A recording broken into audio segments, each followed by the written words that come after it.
오늘 아침 뉴스의 맥을 짚어드리는 시간 뉴스연구소, 오늘도 두 분의 연구위원 함께합니다. CBS 김광일 기자, 경향신문 박순봉 기자, 어서 오십시오. 안녕하세요. 첫 뉴스 어디로 갈까요? 몸 푸는 한동훈. 국민의힘 전당대회 이제 출마할 후보들은 이번 주 중에 줄줄이 출마 선언할 분위기죠? 네, 그래 보입니다. 한동훈 전 비대위원장 같은 경우도 캠프 꾸리고 있대요. 사무실도 차리기 위한 준비를 하고 있다고 하고요. 다만 이 사무실 이런 문제에 너무 의미 부여를 할 필요는 없을 것 같습니다. 왜냐하면 한동훈 캠프는 이준석 모델이랑 김기현 모델 중에서 이준석 모델로 하려고 준비하고 있대요. 그러니까 캠프를 꾸림에 있어서. 네, 예전에 김기현 그러니까 전당대회 때 캠프 같은 경우에는 의원들이랑 전국 지역 조직 다 모여서 메머드급으로 세과시하고 했었잖아요. 기억나요. 네, 반면에 이준석 캠프 같은 경우에는 실무자 3명, 김철근, 박유아, 박종원 3명 데리고 돌았었거든요. 한동훈 캠프도 이준석 모델로 점조직 형태로 준비 중이라고 합니다. 네, 좀 취재를 해보니까 그런 얘기들을 하고요. 누구랑 같이 하느냐가 최대 관심사인데 네. 어때요? 여러 사람 이름이 계속 거론되고 있잖아요. 근데 원내에서 정말 핵심이다라고 할 사람은 딱 2명입니다. 장동혁, 김형동. 이게 한동훈 비대위원장 시절에 사무총장, 비서실장으로 낙점됐던 사람, 이 두 사람이고요. 네. 여기에다가 한동훈 픽 비례대표로 당선된 김예지, 한지아 이렇게 2명. 그리고 1호 영입 인사였던 정성국 의원까지가 현재까지 좀 모두가 동의할 수 있는 친한계 의원이라고 할 수가 있겠고요. 이 사람들이 러닝메이트로 자천타천 최고위원 후보로 거론되고 있습니다. 예. 요 이외에 나머지 사람들은 좀 논란의 여지가 있어요. 논란의 여지라는 게 무슨 말씀이에요? 그러니까 이 사람이 정말 한동훈 개냐 아니냐라고 하기엔 좀 시각이 좀 엇갈리는데 왜냐하면 일단은 한동훈 위원장이 여의도 생활이 길지가 않았고 공천할 때 자기 사람을 그렇게 많이 심지도 못했다라는 게 근본 원인이고요. 더불어서 이번에 초선 의원들 포함해서 여러 사람들을 좀 만나고 다녔잖아요. 네네. 그 사람들한테 직접적인 표현은 거의 잘 안 썼다고 합니다. 그러니까 이를테면 함께 하시죠라고 하면 날 부르는구나 이렇게 콜링으로 받아들여질 거 아니에요. 네네. 이렇게 하는 사람들도 있긴 한데 네. 반면에 파이팅 합시다 이런 정도 하면은 무슨 느낌이 들까요? 함께 하시죠 이게 네. 아니라 파이팅 합시다 이러면 좀 이제 아리까리하다. 듣는 사람이 좀 헷갈린다. 아리송할 수밖에 없을 거예요. 그리고 한동훈 위원장뿐만 아니라 장동혁 사무총장도 그런 식으로 좀 헷갈리게 말하는 스타일이기 때문에 몇몇 사람들은 내가 정말 한동훈 캠프에 들어가는 건지 아닌지 좀 애매하게 이해를 하고 있더라고요. 알겠습니다. 출마한다고 하면은 한동훈 전 비대위원장이 대표가 되는 거라고 다들 보는 거예요? 어떻게 네. 전망해요? 일단은 전당대회 룰에 민심이 20%, 그러니까 그것도 역선택 방지 조항이 담긴 상태에서 20%만 담겼기 때문에 어당한, 어대한 이렇게 해서 어차피 당대표는 한동훈이다 이런 가능성이 상당하다고 평가되고 있긴 합니다. 경향신문 아침 보도 보니까 도로 한동훈 수순이라고 썼을 정도였어요. 네. 다만 친윤 쪽에서는 이게 불편할 수밖에 없을 거 아니에요. 그렇죠. 그러다 보니까 최근에 거론되는 건 2가지예요. 첫째, 플랜 B, 그러니까 확실한 친윤은 아니지만 권력이 충돌했을 때 좀 덜 부담스럽고 그러면서도 대중적 인지도가 높은 이를테면 나경원 의원 같은 사람을 세우는 방안. 1차 투표에서 한동훈 과반이 나오지 않으면 결선 갈 수 있거든요. 그렇게 되면 해볼 만하다라는 얘기가 당내에 있고요. 1대1이 되면 네. 또 하나 최고위원 라인업을 봐야 될 것 같아요. 그러니까 선출직 최고위원 5명 중에서 4명이 사퇴하게 되면 지도부 무너뜨릴 수 있잖아요. 네. 당원당규에 개정돼서.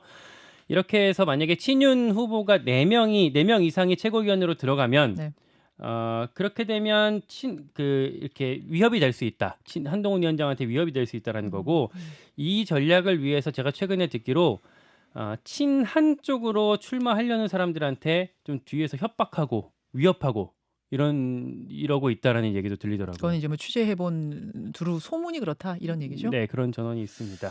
출마 선언은 언제 할 걸로 보이십니까? 지금은 전혀 모르겠어요. 왜냐하면 보도도 좀 엇갈리고 있고요. 다만 당권 주자들이 이번 주 금토 사이에 많이 출마 선언한다라는 얘기가 있어요. 그쯤에 한동훈 위원장도 좀 맞물리거나 좀 더 뒤에 나오지 않을까. 그리고 이제 좀 약세한 후보나 최고위원 후보들 같은 경우에는 주 중반쯤에 출마 선언에 나서지 않을까 볼 수가 있겠습니다. 예. 박순봉 기자, 돌아가는 흐름 어디 주목해 보세요.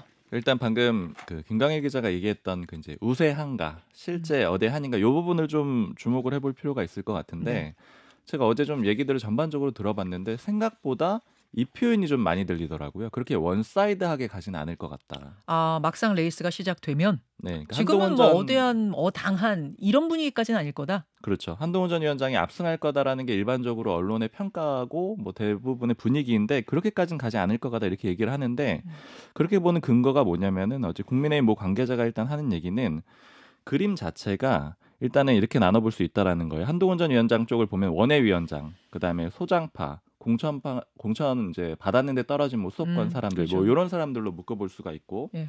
반대로 이제 친윤 내지는 뭐 반 한동훈 쪽 라인이라고 할 수 있는 곳들은 원내에 좀 많이 포진돼 있는데 TK 쪽 그다음에 특히 중진 다선 의원들이 좀 그렇다라는 거예요. 그렇죠. 이게 왜 그러냐면 예전에 한동훈 전 위원장이 비대위를 했을 때 어떤 구조였냐면 대표적으로 장동혁 사무총장을 앉혔고 예. 그다음에 뭐 김영동 비서실장을 했고 이런 과정이었잖아요. 예, 예. 그러니까 다선 중진들이 나서기 어려운 구조였고요.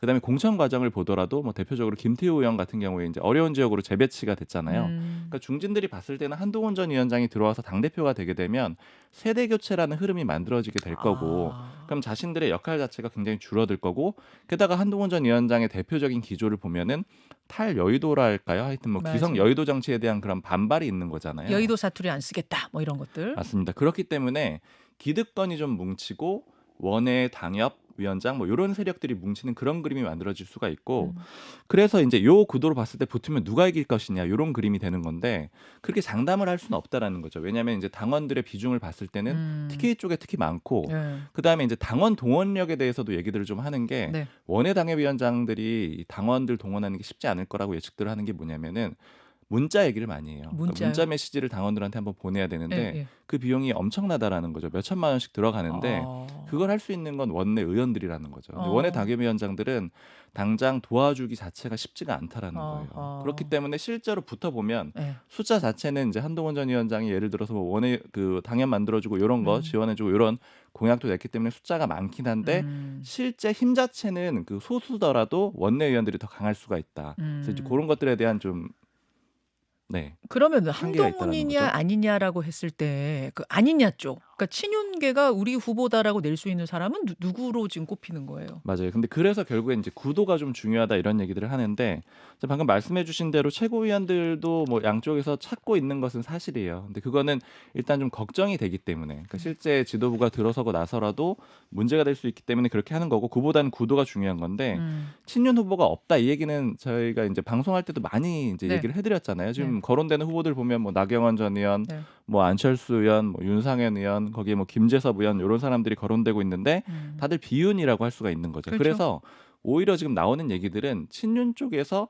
비윤 쪽의 후보를 선택해가지고 누군가를 지원해줄 가능성이 크다. 조금 그리고 전에 김광일 기자가 얘기한 플랜 B. 그렇죠. 예. 그리고 이것들을 수용할 수밖에 없는 게 한동훈 전 위원장이 어쨌든 대세인 것은 좀 분명한 상태잖아요. 네네. 그러니까 이제 반대쪽의 후보로 나오려는 사람들은 친윤 그룹과 손을 잡을 가능성이 높죠. 그래서 단일화된 그 후보가 나올 가능성이 좀 높다 이런 얘기들을 하고 있어요. 왜냐하면 한 명이 아니라 여러 명이 나오게 되면은 한동훈 전 위원장하고 상대하기가 굉장히 좀 어려워질 거 아니에요. 무슨 말인지 이해했어요. 그러니까 누가 봐도 찐윤이야 이런 사람을 이미 나오는 게 아니라 기존에 있는 후보 뭐 다 지금 비윤 색채를 가지고 있는데 그 중에 한 사람과 손을 잡아서 플랜 B 형태로 띄우는 느낌. 그렇죠. 이렇게 1대1 구도를 만든다. 그래서 제가 지금 많이 들어본 사람은 나경원 의원, 네. 그다음에 그 이제 김재섭 의원, 그리고 원희룡 전 장관 이런 인물인데 예. 어제 국민의힘 모 관계자가 했던 얘기가 좀 인상적이었던 게 이제 친윤 쪽에 향해서 뭐 이런 얘기를 하더라고요. 너무 맛있는 반찬 고르다가는 질 거다. 근데 이게 무슨 얘기냐면은 원희룡 전 장관 쪽을 하는 게 조금 신뢰도 높고 그러니까 뭐 안정감이 있고 이렇다라고 보는 인사들이 꽤 있나 봐요. 친윤 쪽에. 근데 그 이제 입맛에도 맞고 네. 이런 걸 고르는 건데 그렇게 해가지고는 한동훈 전 위원장을 상대할 수 없을 거다. 그러니까 이제 어. 비윤으로 보이는 후보를 골라줘야지만 그나마 상대가 가능할 거다라는 것이고요. 그 구도상으로 하나 더 봐야 되는 건 유승민 전 의원도 한번 봐야 돼요. 왜냐면 유승민 전 의원은 좀 별개로 나온다라고 봐야 될 것 같은데 이 경우에 표를 어디서 가져갈 거냐. 누구 표 가져가냐. 네, 근데 당원표는 좀 많지 않을 거라는 게 일반적인 분석이고 결국에는 이제 민심표를 가져갈 텐데 그렇죠. 이렇게 되면 한동훈 전 위원장 쪽 표를 좀 가져갈 가능성이 있다. 그래서 이제 여기 비윤 그룹 그런 게 한 가지가 있고요. 그다음에 추가로 하나만 말씀드리면은 그 당원 비율이 20%로 결정을 했잖아요. 근데 모 지도부 관계자가 당원 비율 80%. 80%. 네, 네. 죄송합니다. 민심 20%로 했잖아요. 네네. 모 지도부 인사가 이걸 가지고 좀 얘기하는 게 좀 인상적이었던 게 7대3, 8대2 이걸 가지고 막판까지 싸웠대요. 근데 네. 왜 저렇게 10% 가지고 그러지라고 생각을 했는데 어제 좀 통화를 해보니까 이런 기류라고 합니다. 8대2 정도면은 한동훈 전 위원장을 이겨볼 수도 있겠다. 그러니까 그런 정도의 희망을 가지고 미묘하게 조정을 했다라는 거죠. 그래서 요거는 아까 그렇게 원사이드하게만 흘러가진 않을 거다라는 그런 근거 중에 하나로 좀 보는 측면입니다. 그래요. 김재섭 의원 이름이 주말에 굉장히 많이 나왔어요. 근데 오늘 김재섭 의원이 저희 고정 코너 패널이에요. 그래서 제가 나오면 직접 당사자한테 물어볼게요. 그냥 톡 까놓고. 네, 직접적으로. 당대표인지 최고위원인지 그리고 비윤 후보인지 그렇지. 친윤 후보인지 거기까지 다 정리를 묻겠습니다. 해줘야 될 것 같아요. 다 묻겠습니다. 다음으로 가죠. 서울대병원 오늘부터 휴진. 예, 서울대병원 교수들이 사실은 굉장히 힘겹게 버텨오다가 이제 더 이상 못하겠다. 휴진에 나선 건데 절반 정도 참여한다고요? 네, 진료를 하고 있는 교수 절반이 참여한다고 합니다. 네. 종로본원, 분당서울대, 서울보람의 강남센터 이렇게 4개 병원이 기준으로 했을 때 네. 진료 교수 529명, 그러니까 전체의 55%가 휴진에 참여한다고 비대위가 발표를 했어요. 이번 주 외래 진료를 축소하거나 아예 쉬는 경우 아니면 정규 수술, 시술 검사를 연기한 경우를 말하는 거고요. 네. 수술장 가동률 같은 경우도 기존에 한 63% 되고 있었는데 네. 34%로 반토막이 날 전망이에요. 그렇군요. 서울대라고 하면 이제 국내 빅5 중에서도 제일 대표격인 병원이잖아요. 네. 상징성이 크다고 할 수가 있겠고요. 무기한 휴진이 그 다음 주자는 연세대 의대입니다. 그러니까 세브란스에서 근무하는 교수들도 오는 27일부터 들어간다고 하고요. 네. 성균관대 의대 여기 이제 삼성서울, 강북삼성, 삼성창원병원이 이제 포함이 되는데 여기도 참여할지, 그러니까 무기한 휴진에 참여할지 논의 중이라고 합니다. 네, 네. 그리고 내일은 의사협회가 하고 있는 전면 휴진 및 총궐기 디데이잖아요. 여기에 개별 의대 교수들도 참여한다는 뜻을 밝히고 있습니다. 내일 휴진, 그러니까 오늘 휴진 말고 내일 휴진에는 어느 정도나 참여할 걸로 보입니까? 그러니까 복지부에 휴진하겠다고 신고를 한 의료기관은 전체의 4%, 그러니까 지난 목요일 기준으로 4%에 불과하다고는 하는데 이거는 대부분 개원이가 하는 거잖아요. 네. 그러니까 개인 병원 하는 사람들인데 이 경우에 굳이 이렇게 신고를 안 하고 쉬는 경우가 많을 거라고 해요. 그래서 정부가 업무 개시 명령을 내린다고 하니까 뭐 대놓고 파업하기는 좀 부담스럽고 별도 신고 없이 휴진 많이 할 거다라고 해서 실제로는 이렇게 4%처럼 적진 않고 좀 더 많을 걸로 예상이 되고 있습니다. 예.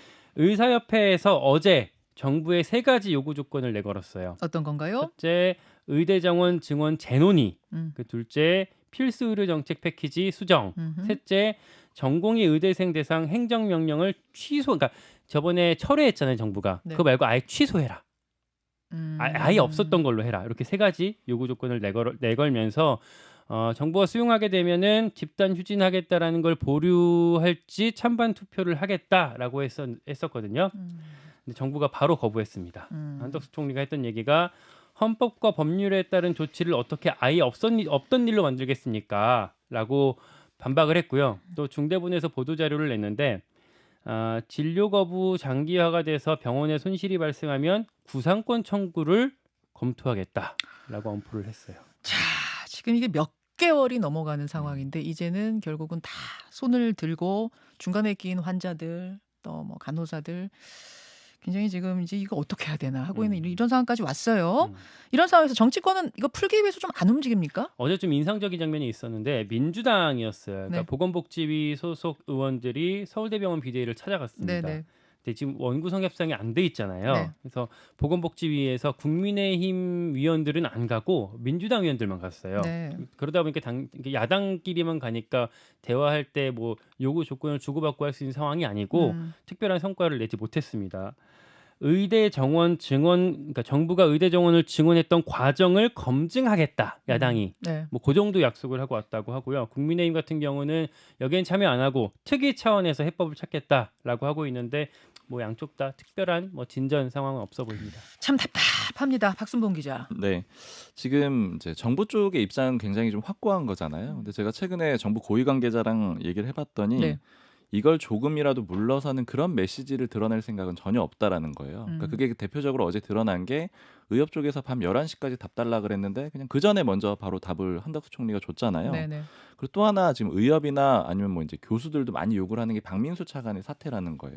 복지부 차관. 네, 근데 이것도 정부 고위 관계자가 하는 얘기는 그럴 가능성도 없다. 왜냐면 어. 그렇게 하게 되면 오히려 공무원 조직이 흔들리게 되고 그게 일종의 물러서는 그런 그림이 만들어지잖아요. 그래서 그만큼 좀 강하게 움직이고 있다. 이렇게 좀 볼 수가 있을 것 같고요.